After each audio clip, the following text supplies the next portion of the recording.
नमस्कार, स्वागत है आपका मेरे YouTube चैनल चंगी बात में। इस बार हम आपके लिए लेके आए कुछ जरा सा थोड़ा हटके। जी हाँ, आपने बिल्कुल सही सुना। हम इस बार आपके लिए लेके आए कुछ नया और हटके। जैसा कि आप सभी जानते हैं, जैसे ही पंचायती राज चुनाव 2020 की डेट घोषित हुई है, तो हमारे चौका गांव से जो हमारे जोधपुर सिटी के बिल्कुल समीप है, इसको सेक्टर भले उसका छोटा हो लेकिन उसके कारनामे बहुत बड़े बड़े हैं। जी हाँ, आपने बिल्कुल सही सुना। वो पॉपुलेशन की दृष्टि से यहाँ पे करीब 7200 वोटर्स हैं। उन्हीं वोटर्स में लेकर के 6 कैंडिडेट हमारे सामने आए हैं। एक नहीं, दो नहीं, पूरे 6 कैंडिडेट। जैसा कि आप हमारे डेस्कटॉप स्क्रीन पर देख सकते हैं, ये धनराज जी हैं जो चौका सरपंच उम्मीदवार के रूप में इनका एक चेहरा सामने आया और उनके साथ में गोपाल सिंह जी हैं। इनका भी एक चेहरा सरपंच प्रत्याशी के रूप में हमें देखने को मिलेगा। और नेक्स्ट में चलते हैं हम चुनीलाल जी टाक हैं, जो पिछली बार भी पंचायती राज चुनाव लड़ चुके हैं और इस बार फिर से एक बार मैदान में उतरे और उनके साथ में हरी सिंह जी। ये एक नया चेहरा चौका की जनता को देखने को मिलेगा। एक नया चेहरा हमारे सामने उभर के आया है। नेक्स्ट में है रामस्वरूप जी सोलंकी, जो पहले भी वार्ड पंच के चुनाव लड़ चुके हैं और इस बार पूरी तैयारी के साथ में सरपंच पद के लिए उम्मीदवार खड़े हुए हैं। और इन्हीं के साथ में गोविंद राम जी टाक, जो पिछली सरकार इन्हीं की थी, ये पहले सरपंच रह चुका है, एक बार फिर से जनता के सामने जनता का भरोसा जीतने के लिए मैदान में उतरे हैं। इस प्रकार हमारे सामने 6 कैंडिडेट, 6 चेहरे हमारे सामने आ चुके हैं। तो ये देखना बड़ा ही दिलचस्प होगा चौका की जनता किसे अपना प्रतिनिधि चुनती है। जैसा कि आपको बता दूं, पंचायत राज चुनाव 2020 की जैसे ही घोषणा हुई तो हर कैंडिडेट के पास समय कम था, वो लोगों तक उनकी आवाज नहीं पहुंच पाती थी। तो फिर हमने सोचा क्यों ना हम अपने चैनल के माध्यम से उनकी कैंडिडेट की आवाज जनता तक पहुंचाई जाए। तो हमने हर कैंडिडेट से संपर्क किया, लेकिन सिर्फ और सिर्फ 2 लोगों ने हमारे साथ इंटरव्यू किया और बाकी के पास समय का अभाव होने के कारण वो इंटरव्यू देने में सक्षम नहीं हो पाए। तो हमने आपको एक बार फिर से बता दूं कि हमारा चैनल किसी भी पर्सनल व्यक्ति को प्रमोट नहीं करता है। हमारा काम था हर कैंडिडेट की आवाज को जनता तक पहुंचाना, लेकिन जिन्होंने हमें समय दिया था, हमारा उनसे जरूर वादा रहेगा कि हम उनकी आवाज हमारे चैनल के थ्रू जनता तक जरूर पहुंचाएंगे। तो हमारे साथ जो आज जुड़े हम उनका इंटरव्यू आपके सामने रख रहे हैं।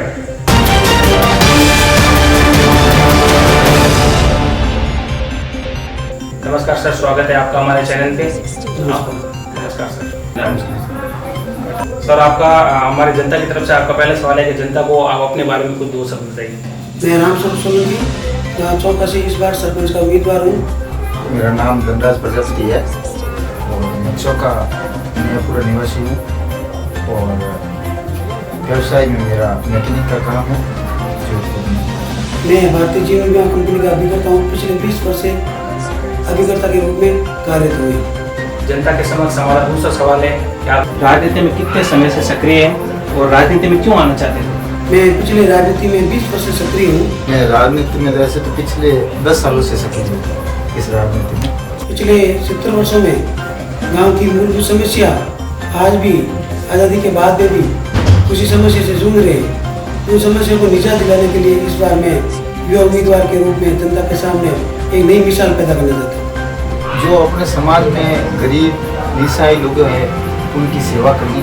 अच्छा, दूसरा क्या है कि जो राजनीति में आने का एक ही और होता है उद्देश्य कि यदि राजनीति में अपन नहीं आते हैं तो अपन को उन लोगों के बारे में पता नहीं चलता है कि जो इस राजनीति में सक्रिय होते हैं पहले वो क्या काम करते क्या नहीं करते।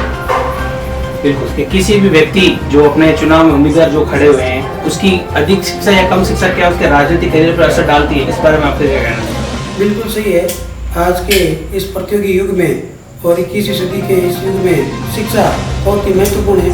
शिक्षा के बिना कोई उम्मीदवार या कोई भी नेता या प्रतिनिधि गांव का चौमुखी विकास करने में सफल नहीं हो पाएगा अगर वहाँ लोग कम शिक्षा है। कम शिक्षा और अधिक शिक्षा उसका प्रभाव तो बहुत होता है और वो उस आदमी के खुद के ऊपर कैबिनेट पर होता है। उसको विश्वास होना चाहिए कि मैं राजनीति में क्या कर सकता हूँ या क्या नहीं कर सकता। हम शिक्षा के जो कैंडिडेट खड़े हैं उनके लिए थोड़ा मुश्किल होगा इस बार का चुनाव जीतना, या जो उन्होंने अपने राजनीतिक करियर में जो उन्होंने शिक्षा न लेके जो मूलभूत राजनीतिक करियर में जो उन्होंने अपना मुकाम हासिल किया है उनके साथ में शिक्षा का भी होना बहुत जरूरी है। इस बात का मानते हैं? बिल्कुल मानता हूँ। शिक्षा के बिना गाँव का पूर्ण विकास होना संभव नहीं है। करे बाकी मेरे हिसाब से तो ज़्यादा पढ़ा लिखा भी ऐसा कुछ नहीं है और कम पढ़ा भी ऐसा कुछ नहीं है। ठीक है, बहुत अच्छी बात की जरा में। अब हमारा अगला सवाल है जनता की तरफ से। आप 2020 पंचायत राज चुनाव में इस चौका गांव में उम्मीदवार के रूप में खड़े हुए, तो आप किस लक्ष्य को लेकर मैदान में उतरेंगे? ये लक्ष्य मेरा मूलभूत रहेगा और मैं चौका के इस विकास को लेके, इस मुद्दे को लेके चौका के सामने मैं वोट मांगने जाऊंगा। और किस मुद्दे को लेके आपने मतलब किस विकास का मुद्दा उठाते हुए जनता के सामने वोट मांगने की अपील करेंगे? आपका मेन मुद्दा क्या रहेगा? मैं इस मुद्दे को लेके आगे बढ़ना चाहूँगा। देखिए, मैं ये चुनाव जो इलेक्शन में फाइट कर रहा हूँ, मेरा एक ही लक्ष्य है कि इस गांव में जो गरीब है, सबसे ज़्यादा गांव में गरीब ही रहते हैं, ठीक है ना, और उन गरीबों तक हर चीज़ की कोई ऐसी उनकी सुविधा है, जैसे राशन की सुविधा। मैं आपको पहली राशन की सुविधा बताता हूँ। राशन इस गांव में क्या, गरीबों के ऐसे राशन है जो रोज़ आज कमाते हैं, रोज़ खाते हैं, पर उनको आज भी राशन नहीं मिल रहा है, ठीक है। दूसरा, इस गांव में मैं मानता हूँ रोडों की बहुत ज़्यादा, आप देखोगे इस गांव के अंदर तो रोडों की हर जगह रोडों की कंडीशन बहुत खराब है, ठीक है ना। मेरा तीसरा लक्ष्य है कि भाई इस गांव में हर चीज़ जो पानी भी आ रही प्रति गवर्नमेंट में, ये नहीं बोल रहा हूँ वो आएगा, पर जो जितनी हो सके इस गांव के लिए जो कुछ ही काम कैसा भी हो, उस गांव में मैं मेरी भागीदारी निभाने के लिए तैयार हूँ। मैं मेरी ग्राम पंचायत के सभी देवतुल्य मतदाताओं को ये आश्वासन दिलाता हूँ कि विगत आज़ादी के विगत 70 वर्षों में भी जिन मूलभूत समस्याओं के लिए आज मेरे गांव की जनता जूझ रही है, जैसे पानी है, पट्टे हैं। जब पानी की बात करते हैं तो यहाँ का पानी, उमेश सागर का पानी विगत 70 सालों से भी हमारे गाँव वालों को एक वंचित इस पानी के लिए वंचित रहे हैं, जबकि हमारे उमेश सागर का पानी आज भी बाढ़ तक पहुँच गया है। शहर के नज़दीक होते हुए भी हमारे गाँव वालों को पानी नहीं मिल रहा है। और नयापुर का एक सबसे बड़ा क्षेत्र है, जिन लोगों को यहाँ पट्टे नहीं मिले उनको पट्टा दिलाना और पानी पिलाना, ये मेरी मूलभूत प्राथमिकता रहेगी। तो नेक्स्ट क्वेश्चन है हमारा, पंचायत राज चुनाव में जो 6 कैंडिडेट हमारे जो चौका चुनाव में खड़े हुए हैं, 6 में आप भी शामिल हैं, तो जनता का ये सवाल है कि हम आपको ही वोट क्यों दें? ऐसा कोई रीजन हमें बताइए कि उस वजह से आप हमें वोट दें। मैं गांव की जनता को ये विश्वास दिलाना चाहता हूँ कि जिस प्रकार से मेरे पास विगत 20 वर्षों से राजनीतिक अनुभव है कि अन्य कैंडिडेट के मुकाबले में अच्छा और बेहतर काम कर सकता हूँ, क्योंकि मैं बीकॉम और बीएड धारी हूँ और मुझे को राजनीति का अनुभव है। कई मैंने एमएलए एमपी के चुनाव लड़वाए हैं और मैं ये चाहता हूँ इस बार मेरे को भारी मतों से वोट मिलेंगे, तो उसी विश्वास और उम्मीद के साथ गांव की दशा और दिशा सुधारने में पूरा कायम होगा, यही मेरा सपना है। ऐसा मेरे अंदर, मैं वो तो नहीं बोल सकता कि ऐसा क्या है मेरे अंदर, पर जो मेरा अंदर विश्वास है, मैं उस विश्वास के साथ बोल रहा हूँ कि जो जनता से वादे किए हुए मैं उन वादों को पूर्ण करूँगा। अब हमारा महत्वपूर्ण सवाल ये जनता की तरफ से नहीं होगी, हम मीडिया की तरफ से आप सबसे महत्वपूर्ण सवाल ये है कि वोट के 1 दिन पहले या 2 दिन पहले वोट के बदले नोट के बदले वोट, और अन्य तरफ के लोग लालच देके लोगों से वोट डालने की अपील की जाती है। तो आपके हिसाब से ये जो जिस प्रकार की राजनीति कह सकते हैं या कटुता कह सकते हैं, आपके हिसाब से कितने हद तक सही है या गलत है? मैं इस बात को समर्थन नहीं करता हूँ। जिस प्रकार से जो कहते हैं ना, राजनीतिक में वोटिंग से 24 घंटे पहले जो कत्ल की रात होती है, इस प्रकार से कुछ राजनीतिक उम्मीदवार इस प्रकार के हथकंडे अपनाकर वोटर्स को लुभाने का काम करता है, ये मेरे मायने में सही नहीं है। क्योंकि जनता लालच में आकर मतलब अपने सही कैंडिडेट को चुनने की बजाय भ्रष्ट और निकम्मे लोगों को चुन लेती है। अब हमारा नेक्स्ट सवाल है, इस बार जो चौका के चुनाव में 6 उम्मीदवार जो खड़े हुए हैं, 6 उम्मीदवार में आप भी साथ में, तो क्या आपको लगता है जो आपके प्रतिद्वंदी उम्मीदवार 5 उम्मीदवार है, आपका उनके लिए पहचानना आपके लिए थोड़ा मुश्किल रहेगा, या आपको लगता है आपकी जनता, चौका की जनता आपको पूरी तरीके से साथ में? देखिए, जनता पर मुझे पूर्ण विश्वास है, क्योंकि जनता मुझे इस बार ये जनता जनार्दन में मुझे आगे बढ़ाएगी।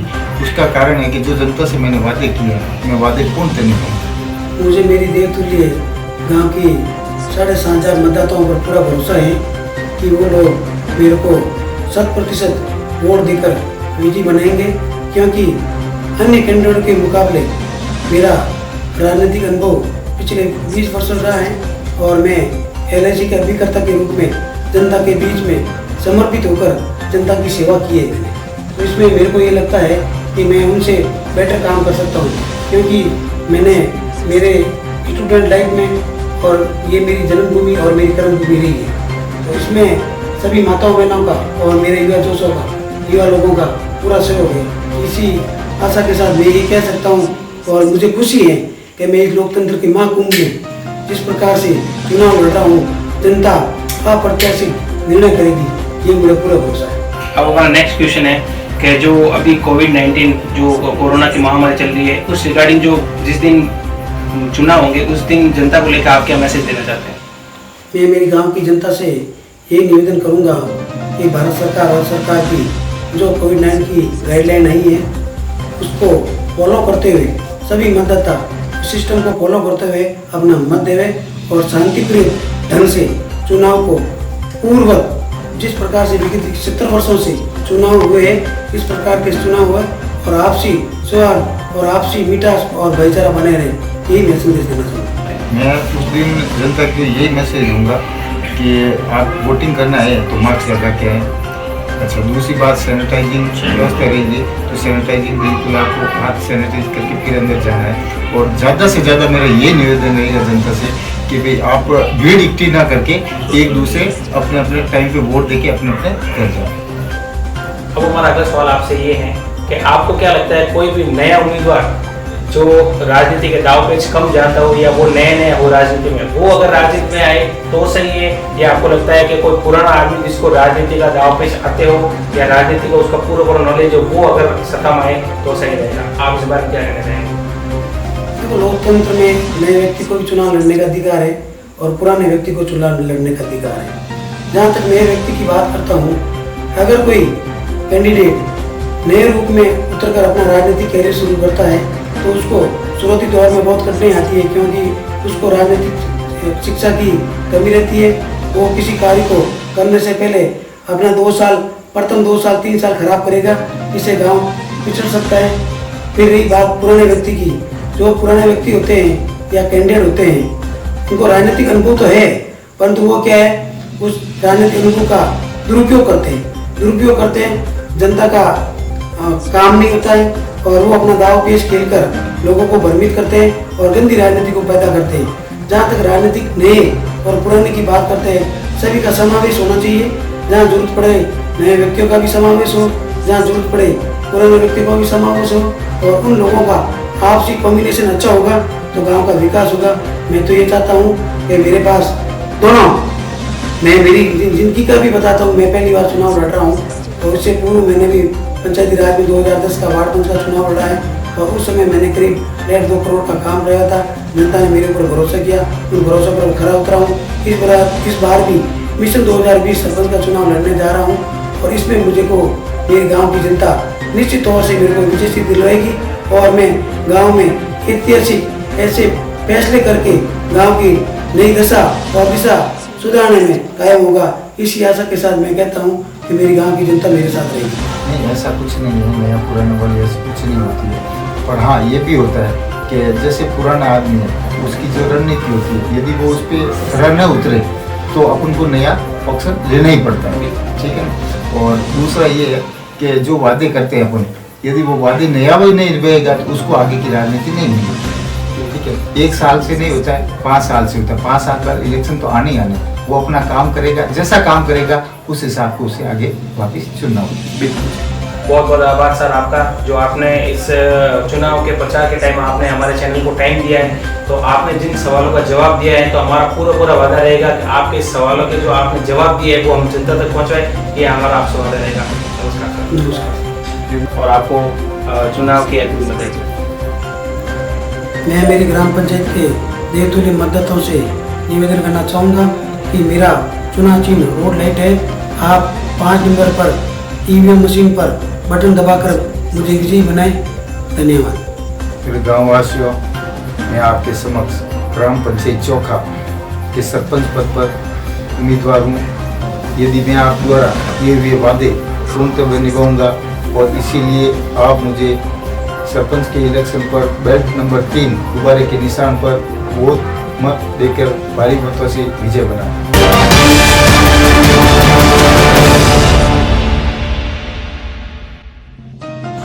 अभी आपने जिन कैंडिडेट का आपने इंटरव्यू देखा तो मैं आपको एक बार जरूर बताना चाहूंगा कि उन्होंने समय निकाल के हमारे साथ इंटरव्यू किया था। हमारा उनसे जरूर वादा है कि हम उनकी बात चौका की जनता तक पहुंचाएंगे और इस इंटरव्यू से ये भी कंक्लूजन निकला है कि उनका पूरा फोकस इस बार जनता की हर तरीके से भलाई करना रहेगा।